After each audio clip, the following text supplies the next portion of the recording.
I'm not sure there's a lot I can say either.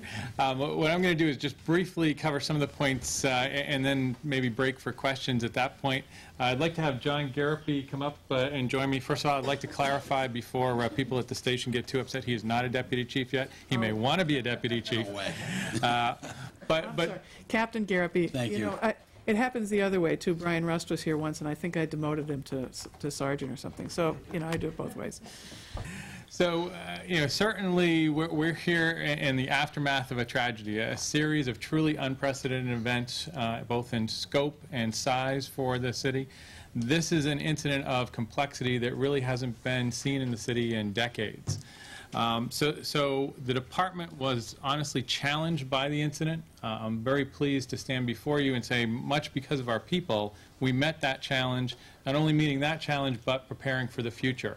A lot of what we did was really based on planning that has been done over the last decade, whether it's instituting operational run cards that determine what resources are brought in, or interface outside Northampton with other agencies and with state plans. So, unfortunately and tragically, this was the first set of fire fatalities in the city in over a decade. The last actually occurred the day before I came to the city, and it's an unfortunate thing that we have to reflect on that. I think in terms of looking at the fire suppression response, there's certainly been tremendous news media coverage of it, and I wanted to give you a perspective on sort of some of the things as they occurred and some of the things that went right. First of all, I think that the biggest thing that happened right is our people. Our people stepped up to the challenge. I'm going to give you a few examples of that. First of all, from the dispatchers that took the call to the firefighters that night, led by Captain Garapi, who was working as a shift commander for his 4th time. How many calls did you do in those other 3 shifts? Not a one that pertained to anything like this. So this really tested John at unprecedented levels. He ended up on the scene of a major structure fire, what would classify in fire jargon, and I'm told I do that far too much, so as a 3rd alarm fire, basically bringing not only our resources but some mutual aid resources in to help out. He had 8 people working that scene for in excess of 2 hours. All alone, those people truly stepped up. Another example is as the situation escalated, the police department, there has been no time that the fire department and police department have worked as seamlessly together. To be able to have the intelligence of a police officer arriving on a scene, talking to John, talking to myself, and indicating this is serious, this isn't so serious, so we could put the right resources in the right place was absolutely exceptional. To go to the night lieutenant and develop a plan very quickly on, as this spiraled, to make sure we had roving patrols in key areas to prevent it from going any further, again, was exceptional. To give you a sort of a scope of things, the department at the time of the first alarm had 2 ambulances out engaged in medical emergencies. In the span of 47 minutes, we went from that level of activity to opening the city's emergency operations center. Things happened very quickly, and it's truly because of our people, their training, that things went well. Another common question that I'm asked, especially during this week, is how did the interlink between having an ambulance service and fire suppression work? That was certainly one of the questions as we proposed a full-time advanced life support ambulance service. And it worked very well. We had 8 people working the fire with John. We had 2 ambulances that were engaged transporting patients. They quickly cleared and provided the first response to the most serious of the incidents that we encountered that night. One bringing a piece of fire apparatus and the other providing the intelligence first on the scene to search for victims and so forth. So not only are we able to deal with that, the whole EMS system has allowed us the extra manpower that has added to our fire suppression response, and that's played out several times, and I think notably in this case. People would have actually been waiting, should we not have had the ambulance, several more minutes for a first response. So I wanted to give you that perspective.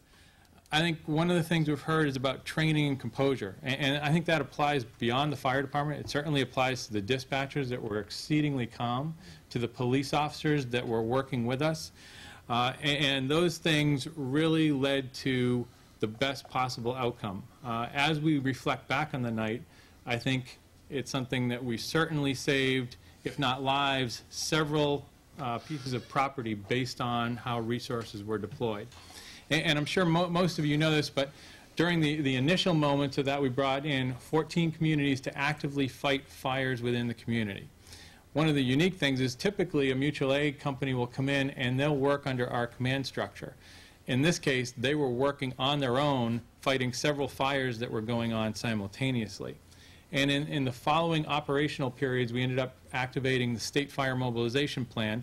I serve as the regional director for the 4 western counties, but through that plan, we brought 2 more task forces in, bringing 10 towns to serve us during the following day and a half.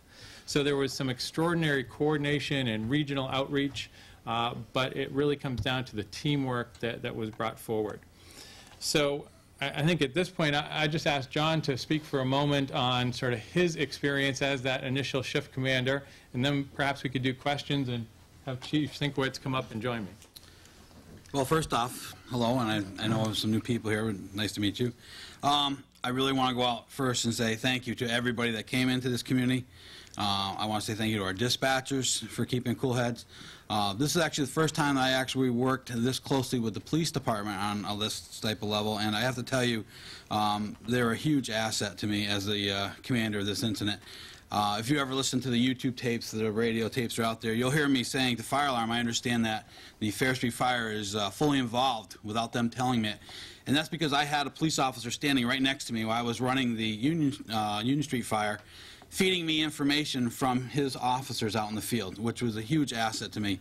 And it made my life a little easier. It was a very stressful night. I'll be honest, I didn't sleep good the next night either, so I was just waiting to hear those bells go off again. And I'm very glad to hear that the outcome is very positive right now. Secondly, I'd like to say I'm very proud of my fellow firefighters. I have never worked with such a more dedicated group. When I see guys going through 3 and 4 bottles on a fire scene. When I say bottles, that's our air packs. They're designed to last anywhere from 45 minutes to 30 minutes. And usually, if we broke a lot of rules that night, anywhere you go, after you go through one bottle, one 45-minute bottle or 2 30-minute bottles, you're supposed to sit down and get a 20-minute break and get some water, and they take your vital signs and make sure everything's good. We didn't have that luxury. I watched guys, the only break they got was, okay, come out of the fire, we're going to put you running the engine for a while, we're going to send the engine operator back into the fire. And we constantly rotated out of that. As well as myself as the incident commander, I had to throw ladders. I actually was manning a hose nozzle at one point, giving orders for the rest of the city. It was an all-hands on deck type event.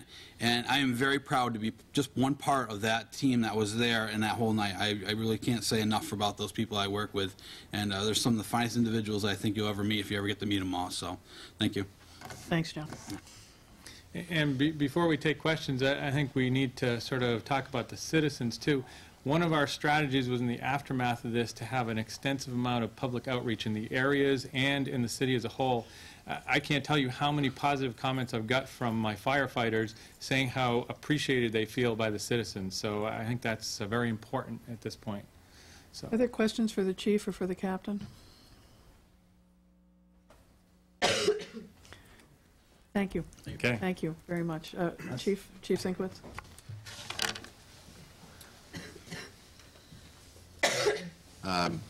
Again, welcome to the new city councilors and the ones that have been reelected. You've had the opportunity over the past week and a half to really see what a stellar police department you're so fortunate to have. You know, I could go in depth about different issues, different bravery things that were done, different investigative things that were done, different street patrol officer decisions that were made, and observations that they made, and the documentation amidst chaos. But I won't do that because you will see at the end of the hopefully successful prosecution, all the facts will come out about all the great work that so many of our people did during the chaos, assembling more personnel, calling investigators, an investigator being literally knocked to her knees from noxious fumes, and telling the ER staff that she needs to get back out there and investigate, and just the hours and hours of work that our people did. Our people meaning my people, the city of Northampton's detectives, the teams that were put together, the state police officers that responded to our call for assistance, the East Hampton Police Department that came. We had 11 different crime scenes to secure. And then after the hours and hours and hours of work that went on, as a task force is assembled, as we, you know, the early morning hours, I was awakened at 2:45 and started to realize the gravity of the situation while I was responding in. It gave me great comfort to hear the fire department and Chief Duggan on their radio frequency actually making some headway, and the mutual aid that came in, the 14 different communities that came in. Many fire departments and fire chiefs that I've met throughout the years in my work with Homeland Security. It was, you've listened to the tapes on the fire frequency, you haven't heard the police frequency, it was equally as busy. But in 32 years I've been doing this, and I've done investigations, my own arson investigations as a detective. I've worked on regional task force investigations, and there's never, and Fire Chief Cohen said there's never been in Massachusetts, and probably not regionally or nationally, a series of events so compressed, so complex, that occurred that night. And the fire department, the dispatchers, 2 midnight dispatchers sitting there, suddenly had an onslaught, a Niagara Falls event of water cascading upon them, and they did a phenomenal job. So I've said it at the other press conferences, everybody involved in the suppression, the response, the days of investigation that our people did, state police fire marshals, Paul and Mike, and people I hadn't met before, some that I've known for years, State Police Uniform Division, the ATF helped out, the CPAC officers that work with the District Attorney's Office, all dozens. The press conference showed 23 that was put in the paper today, and there was a lot more than that, including all my patrol officers and other people that just went, this is our community. This is an affront to us, and we're going to solve this. And we did in 8 days, which was just unbelievable. So the aftermath, seeing the way the community responded, I know there's the naysayers out there in the blogs and critical, and it's kind of human nature. Everybody wants to solve the crime. Everybody's a detective. But we critically withhold information because that's all we have in an arson crime. And we will continue to do that, and people have to understand that. There's still a lot of stuff out there, and we just have to disregard it. But the community did step forward. We had over 300 tips come in. We set up the arson fire watch tip line. We set up our own tip line at dispatch, and we had a state trooper from the fire marshal's office manning a phone pretty much 24/7, just taking the tips in, filling out the forms. It went to a criminalistic analytical team that was set up. We sifted through all this information. Again, when this all is over said and done, you're going to see an amazing effort that I wish I could talk about today. One of the most difficult things for knowing on Monday that we had our very confident person, I didn't want the city of Northampton to have another sleepless night, and I wish I could have said, because I think I was quoted jumping out of my skin, one of my more emotional moments talking to a reporter, but we had to hold the information back because we still had work to do, and we still have a lot of work to do, and we're going to continue to do that. We still have teams out there. The task force is still in place, and it's going to go on, and we're going to do the best job we can to solve as many of these fires as we can. So the community that stepped up, we thank them for trusting us, believing in, most of them, believing in the police department. And, you know, Brian mentioned some of the important things, going through a difficult financial year coming up. A lot of departments, when it comes to budget cuts, they cut training. I've never wanted to do that. You want the most proficient, capable, specialized people to serve your community.